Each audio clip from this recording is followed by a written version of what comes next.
أعوذ بالله من الشيطان الرجيم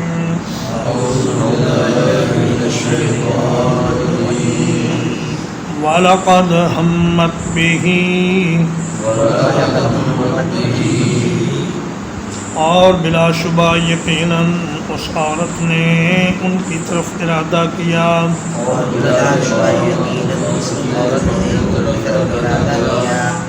وَهَمَّ بِهَا اور وہ بھی ارادہ کر لیتے لولا الرآ برہان ربی اگر وہ اپنے رب کی دلیل کو نہ دیکھ لیتے کذالک لنصرف عنہ السوء والفحشاء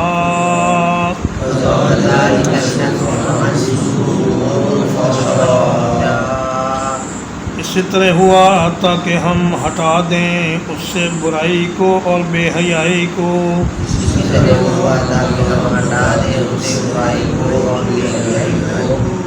انہ من عبادنا المخلصین یقیناً وہ ہمارے چنے ہوئے بندوں میں سے تھا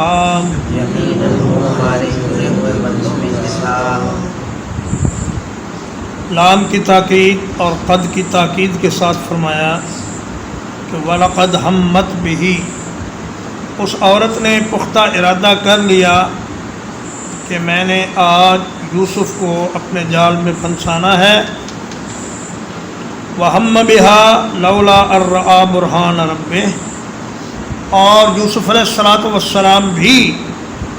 ارادہ کر لیتے اگر وہ اپنے رب کی طرف سے دلیل نہ دیکھ لیتے بعض مفسرین نے کہا کہ یوسف علیہ السلام کا بھی کچھ ارادہ ہو گیا تھا لیکن اللہ کی دلیل دیکھ کر وہ اس سے رک گئے لیکن یہ تفسیر صحیح نہیں ہے تفسیر صحیح یہ ہے کہ عورت نے تو پختہ ارادہ کر لیا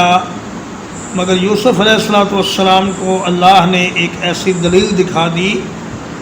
جس کی وجہ سے وہ اس ارادے سے باز رہے وہ دلیل کیا تھی اس میں لوگوں نے مختلف باتیں بیان کی ہیں بعض نے کہا یعقوب علیہ السلام کی تصویر تھی جو اپنے منہ میں انگلی دبائے ہوئے تھے بعض نے کہا کہ آیت لکھی ہوئی تھی سامنے کہ وَلَا تَقْرَبُوا الزِّنَا إِنَّهُ كَانَ فَاحِشَةً وَمَقْتًا وَسَاءَ سَبِيلًا بعض نے کچھ کہا بعض نے کچھ لیکن قرآن و حدیث میں اس دلیل کے بارے میں کوئی وضاحت نہیں ہے تو زیادہ صحیح بات یہ ہے کہ عین موقع پر یوسف علیہ السلام کے دل میں یہ جو بات آ گئی کہ انہ لا یفلح الظالمون کہ ظلم سے انسان کو ہر صورت میں پرہیز کرنا چاہیے اور یہ بہت بڑا ظلم ہوگا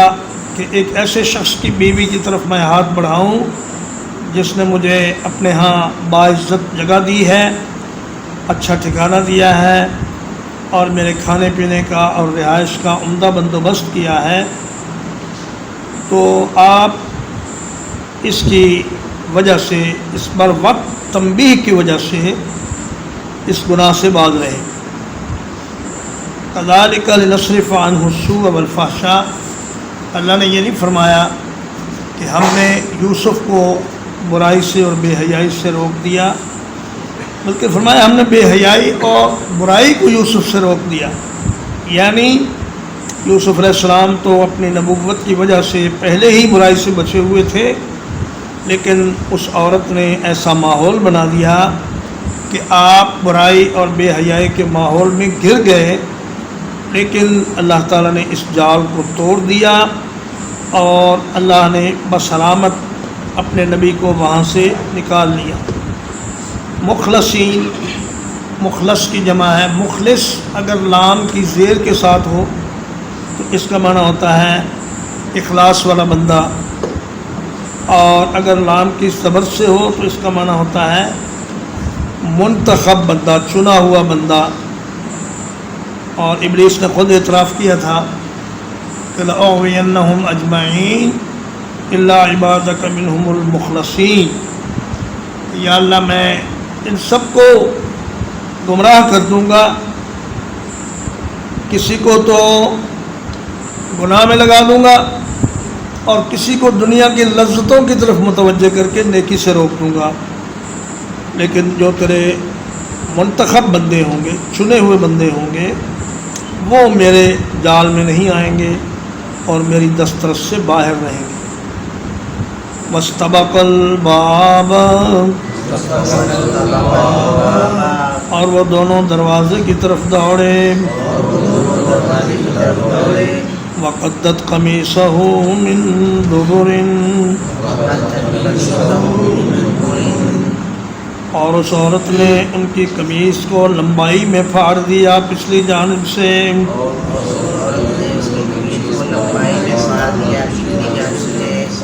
وَأَلْفَ يَا سَيِّدَهَا لَدَى الْبَابِ،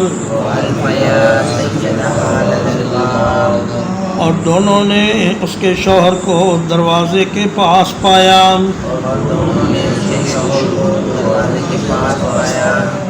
قالت ما جزاء من اراد بأهلك سوءا،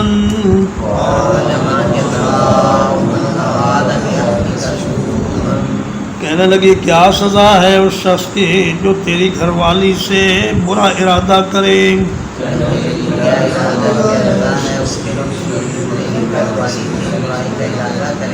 الا ان یسجن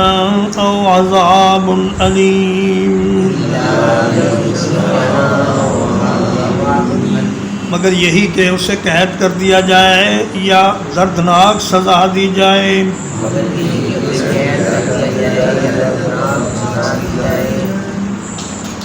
دونوں دروازے کی طرف دوڑے۔ یوسف علیہ السلام اس نیت سے دوڑے کہ میں اس عورت کے چنگل سے نکل جاؤں، اور عورت اس نیت سے دوڑی کہ میں ان کو نکلنے نہ دوں اور ان کو روک لوں اور ان سے اپنی خواہش پوری کروں۔ اس صورتحال میں یوسف علیہ السلام آگے تھے اور وہ عورت پیچھے پیچھے تھی۔ قدہ کا معنی ہوتا ہے لمبائی میں کسی چیز کو پھاڑنا، تو اس نے کرتے سے پکڑ کر یوسف علیہ السلام کو پیچھے کی جانب کھینچا، اور یوسف علیہ السلام نے اپنا کرتا چھڑانے کے لیے آگے کی طرف زور لگایا تو کرتا پھٹ گیا، اور اس کا خاوند اس دن خلاف معمول جلدی ہی گھر آ گیا۔ پہلے وہ اس وقت میں نہیں آیا کرتا تھا، لیکن آج اللہ کا کرنا ایسا ہوا کہ جیسے ہی دروازے کھلے یوسف علیہ السلام نے اور اس خاتون نے اپنے خاوند کو وہاں پہ دیکھا۔ اب وہ لوگ جو کہتے ہیں کہ عزیز مصر کی بیوی کو عشق حقیقی تھا حضرت یوسف علیہ السلام سے، اور اس قسم کا عشق معرفت الہی کا ذریعہ بنتا ہے، ان کو اس بات پر غور کرنا چاہیے کہ اگر اس کو واقعی سچا عشق ہوتا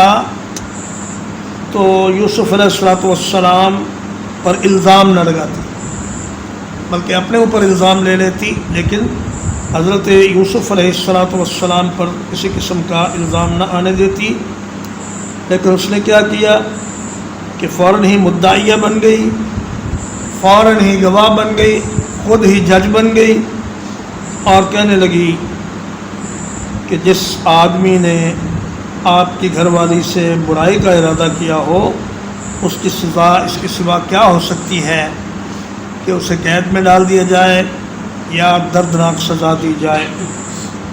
مگر اس نے بھی یہ نہیں کہا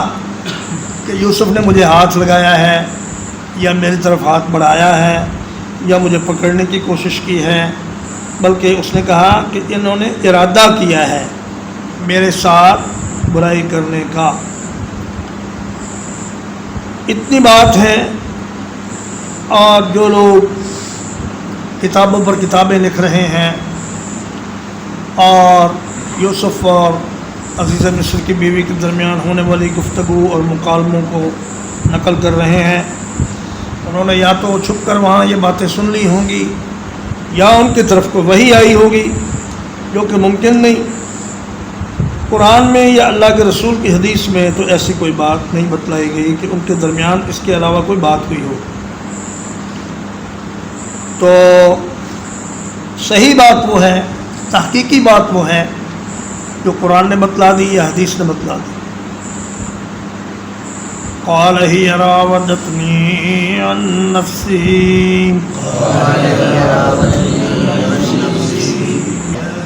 یوسف علیہ السلام نے کہا اسی عورت نے مجھے میرے نفس سے پھسلانے کی کوشش کی ہے۔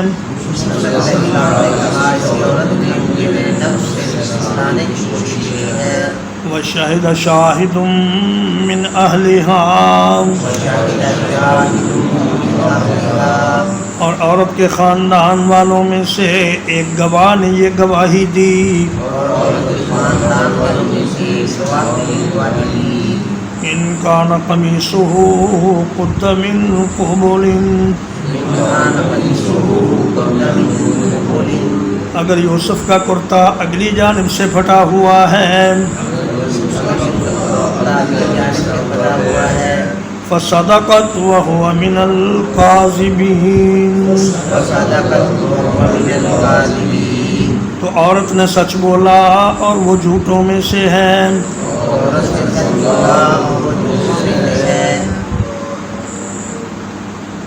حضرت یوسف علیہ السلام اس کا پردہ ہی رکھتے، کیونکہ اللہ کے نیک بندوں کا طریقہ یہ ہوتا ہے کہ وہ مخلوق خدا کی پردہ دری نہیں کرتے۔ آپ خاموش تھے، لیکن جب اس عورت نے الٹا حضرت یوسف پر ہی الزام لگا دیا تو اب خاموشی کا مطلب یہ تھا کہ اس کے اس الزام کو تسلیم کر لیا جائے۔ اس لیے یوسف علیہ السلام نے اپنی خاموشی توڑی اور یہ فرمایا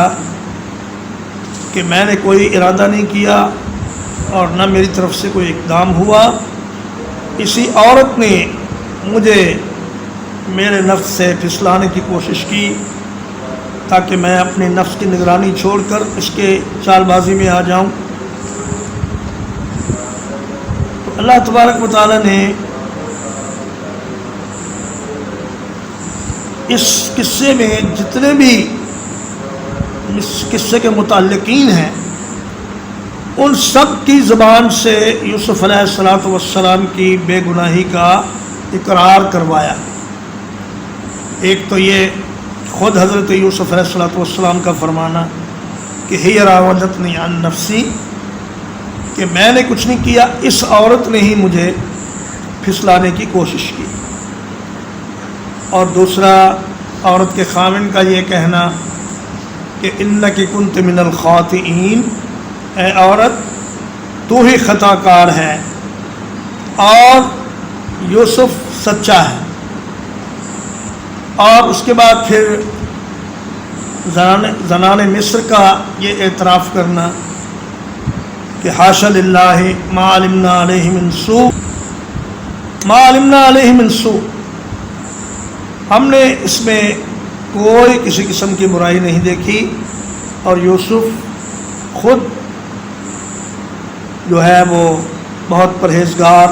اور نیک آدمی ہے۔ اور پھر اس عورت کا آگے چل کر خود بھی اعتراف کرنا کہ انا راودتہ عن نفسہ وانہ لمن الصادقین، کہ میں نے ہی یوسف کو پھسلانے کی کوشش کی تھی اور یوسف ایک سچا انسان ہے، اس میں کسی قسم کا کوئی عیب نہیں،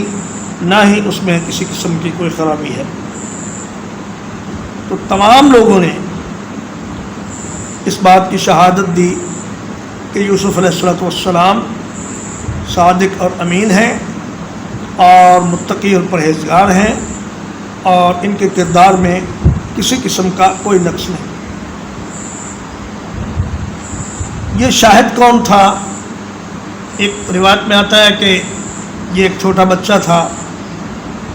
یہ ان 4 بچوں میں سے ایک تھا جنہوں نے بچپن میں کلام کیا، لیکن شیخ ناصر الدین البانی اور دیگر محدثین نے اس حدیث کو ضعیف کہا ہے، اور صحیح بات یہ ہے کہ حضرت عبداللہ ابن عباس کے قول کے مطابق یہ ایک جوان آدمی تھا اور ایک عقل مند انسان تھا جو اس عورت کے خاندان سے ہی تعلق رکھتا تھا۔ اس نے گواہی دی۔ گواہی 2 قسم کی ہوتی ہے، ایک بصارت سے اور ایک بصیرت سے۔ بصارت تو یہ ہے کہ آپ کوئی چیز دیکھیں اور اس کی گواہی دیں کہ میں نے یہ چیز دیکھی ہے، اور بصارت سے یا قرینے سے گواہی یہ ہوتی ہے کہ حالات و واقعات کا جائزہ لے کر اور قرائن کو دیکھ کر گواہی دینا کہ یہ معاملہ ایسے نہیں بلکہ ایسے ہے۔ تو اس عقل مند انسان نے کہا کہ جب موقع کا کوئی گواہ تو موجود نہیں ہے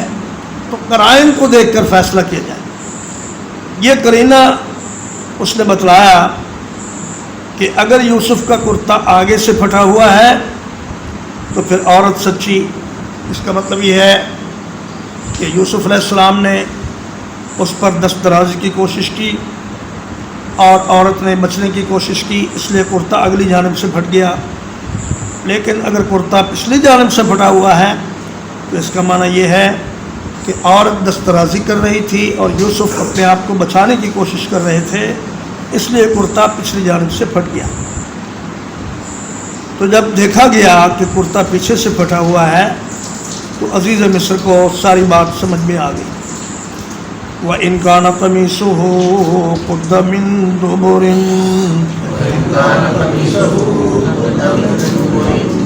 اور اگر ہے اس کا کرتا پھٹا ہوا پچھلی جانب سے، فَكَذَبَتْ وَهُوَ مِنَ الصَّادِقِينَ، تو عورت نے جھوٹ بولا اور وہ سچوں میں سے ہے۔ فَلَمَّا رَأَىٰ قَمِيصَهُ قُدَّ مِن دُبُرٍ،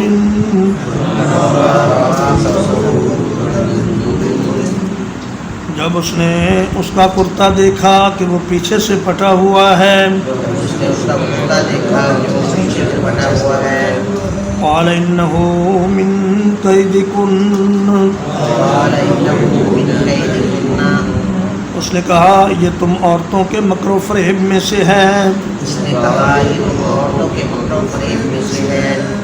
إن كيدكن عظیم، یقیناً تمہارا عورتوں کا مکر بہت بڑا ہوتا ہے۔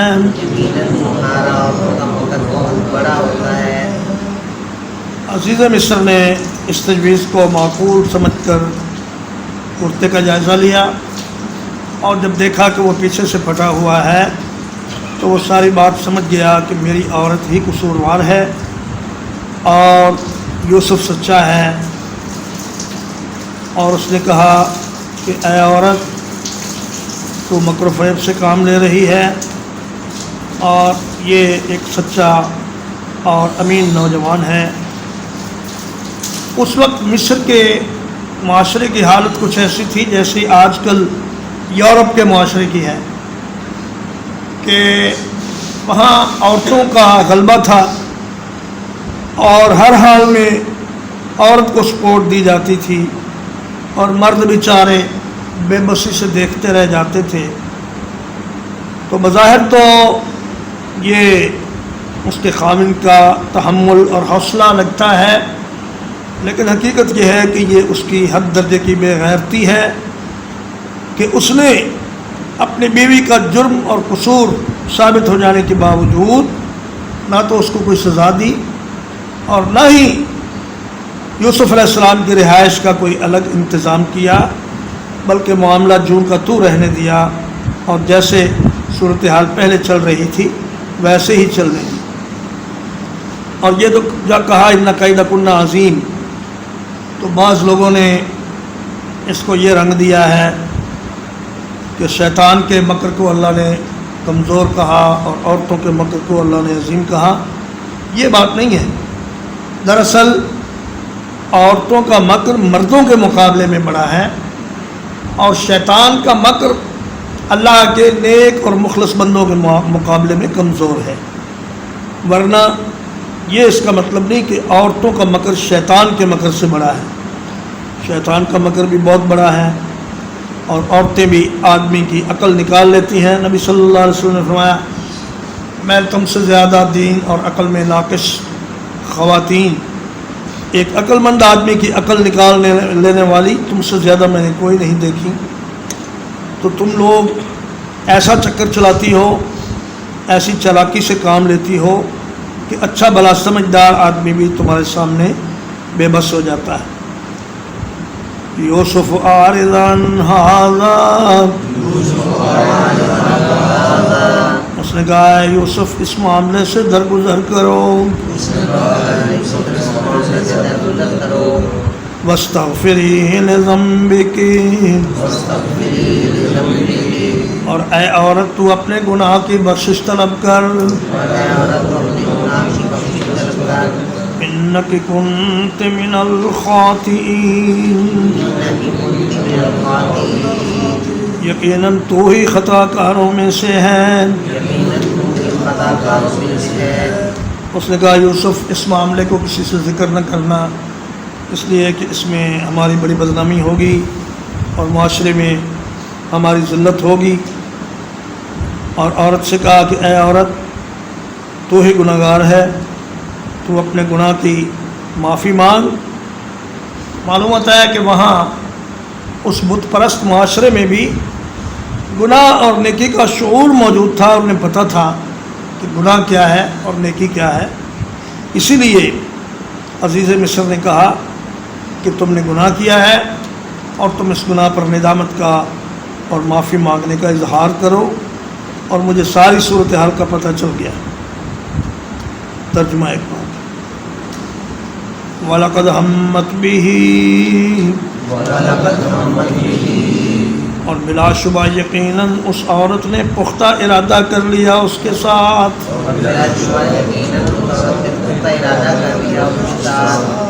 وَهَمَّ بِهَا لَوْلَا أَن رَّأَىٰ بُرْهَانَ رَبِّهِ،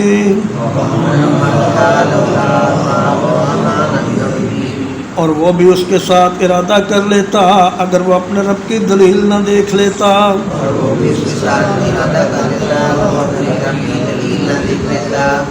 كَذَلِكَ لِنَصْرِفَ عَنْهُ السُّوءَ وَالْفَحْشَاءَ،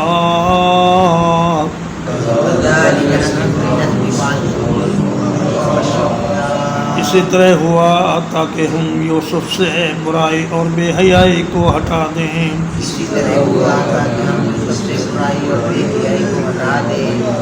انہ من عبادنا المخلصین،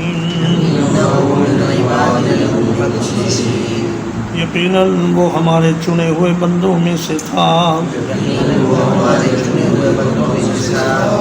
واستبق الباب، اور وہ دونوں دروازے کی طرف دوڑے۔ وقدت قمیصہ من دبر، اور عورت نے یوسف علیہ السلام کا کرتا پیچھے سے پھاڑ دیا۔ وَأَلْفَ يَا سَيِّدَهَا لَدَى الْبَابِ، اور دونوں نے اس کے شوہر کو دروازے کے قریب پایا۔ قالت ما جزاء من اراد بأهلك سوءا،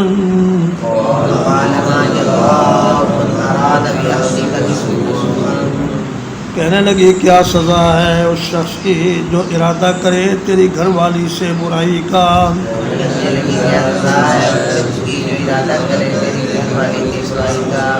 الا ان یسجن او عذاب علیم، مگر یہی کہ اس کو قید کر دیا جائے یا دردناک سزا دی جائے۔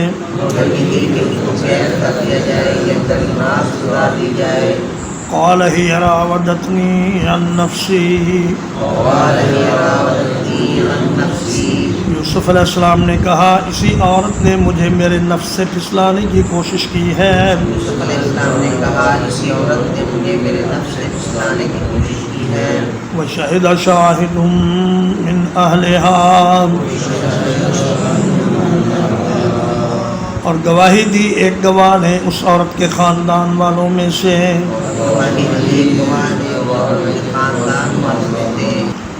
ان کان قمیصہ قد من قبل،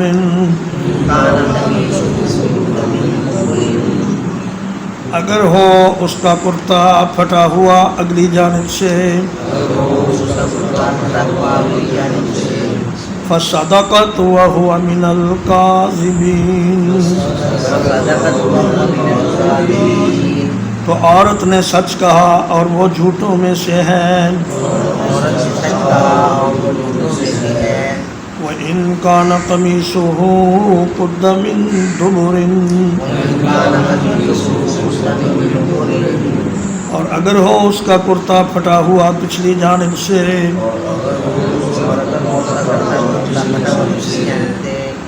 فَكَذَبَتْ وَهُوَ مِنَ الصَّادِقِينَ،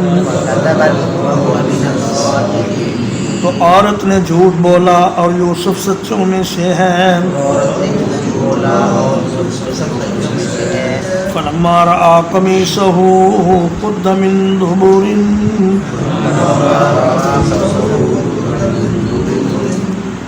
جب اس نے اس کا کرتا دیکھا کہ وہ پیچھے سے پھٹا ہوا ہے. قال انه من کیدکن، اس نے کہا یہ تم عورتوں کے مکر و فریب میں سے ہے. ان کیدکن عظیم، یقیناً تمہارا عورتوں کا مکر بہت بڑا ہوتا ہے.